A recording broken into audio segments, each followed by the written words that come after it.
அலைக்கும். இன்றைக்கி நம்ம ஆப்பம், தோசை, இடியப்பத்துக்கெல்லாம் அடிப்படையாக இருக்கிற ஒரு ஆட்டுக்கால் சூப்பு, ஹெல்த்தியான சூப்பு தான் எப்படி செய்கிறதுன்னு பார்க்க போகிறோம். என்னோட சேனல் உங்களை புதுசாக ரீச் பண்ணியிருந்தேன், மறக்காமல் சப்ஸ்கிரைப் பண்ணுங்கள். வாங்க வீடியோக்குள்ளே போகலாம்.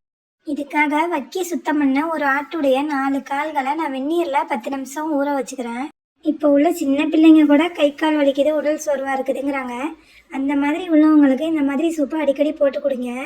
இந்த பாதங்களை வெட்டி இந்த நடுவில் உள்ள கொழுப்பை எடுத்துடணும். இதை நம்ம சாப்பிடக்கூடாது. கத்தியை வச்சு சொரண்டோன்னா இந்த கருப்பு கலர்லாம் போய் நல்லா பளிச்சுன்னு வெள்ளையாயிடும். இந்த மாதிரி சுத்தம் பண்ணி எடுத்துக்கலாம்.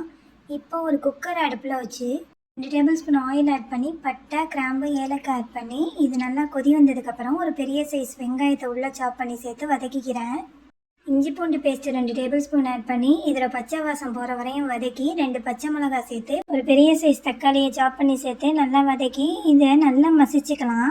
இந்த தக்காளி நல்லா வெந்ததுக்கப்புறம் நம்ம சுத்தம் பண்ணி வச்சுருந்த ஆட்டுக்கால்களை உள்ளே சேர்த்து நல்லா வதக்கி விட்டு 1 ஸ்பூன் மிளகு, 1 ஸ்பூன் ஜீரகம், 1/4 ஸ்பூன் மஞ்சத்தூள், 1/2 ஸ்பூன் உப்புத்தூள் போட்டு நல்லா கால்கள் மூழ்கிற அளவுக்கு தண்ணி ஊற்றி ஒரு கைப்பிடி அளவு புதினா போட்டு ஒரு 8 விசில் போல் நான் கொடுத்து எடுத்துக்கிறேன். இந்த ஆட்டுக்கால் வேவுற அளவுக்கு நல்லா தாராளமாகவே விசில் கொடுத்துக்கோங்க.